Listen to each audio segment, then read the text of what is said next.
के संविधान में मौलिक अधिकार भाग 3 में अनुच्छेद 12 से लेकर 35 तक में दिए गए हैं। मौलिक अधिकार क्या होते हैं? ये वे अधिकार होते हैं जो किसी देश का कानून या किसी देश का संविधान नागरिकों को देता है, जिससे कि उनके व्यक्तित्व का विकास हो सके। ठीक है। और मौलिक अधिकारों को मैग्ना कार्टा भी कहा गया है।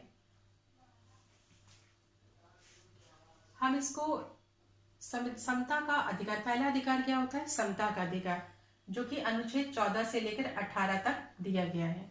इसमें यह बताया गया है कि हम किसी को उसकी जाति के, उसके धर्म के, उसके लिंग या उसके रंग रूप के हिसाब से या उसके जन्म के स्थान के कारण हम उसके साथ कोई भेदभाव नहीं कर सकते हैं। हमारा कानून इस चीज को मना करता है कि आप किसी के साथ भेदभाव करें।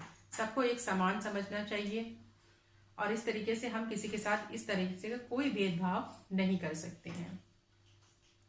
मान लीजिए कि आप सरकारी नौकरी में भी सबको समान अधिकार है कि सभी लोग सरकारी नौकरी के लिए अप्लाई कर सकते हैं और उसके एग्जाम दे सकते हैं और नौकरी को पा सकते हैं।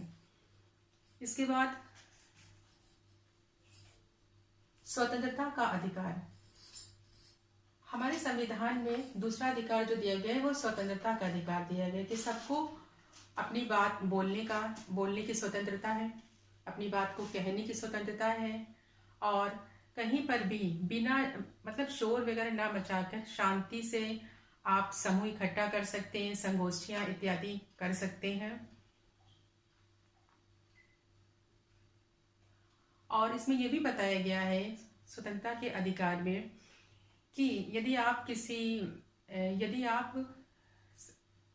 से कोई अपराध हो जाता है तो उस समय के कानून के अनुसार, उस समय जो कानून चल रहा है और उस अपराध की जो सजा है वही सजा आपको मिलेगी। मान लीजिए कि आपको केस लड़ते लड़ते 2 साल हो जाए, 4 या 10 साल हो जाए, लेकिन मान लीजिए कि आपने सन 2024 में जो भी अपराध किया था तो 2024 में उस अपराध की जो भी सजा होगी वही आपको उस समय मिलेगी, उसी समय के अनुसार मिलेगी, चाहे वो आप 2026 में 28 में केस की सुनवाई हो।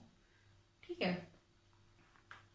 और इसमें एक चीज और दी गई है कि 6 से 14 वर्ष के जो बच्चे होते हैं उनको निःशुल्क शिक्षा दी जाए, उनसे कोई फीस एजुकेशन के लिए नहीं ली जाएगी। तो फ्री एजुकेशन है किसके लिए? 6 से 14 वर्ष के बच्चों के लिए। ये एक्ट क्या है? 21A में जोड़ा गया है।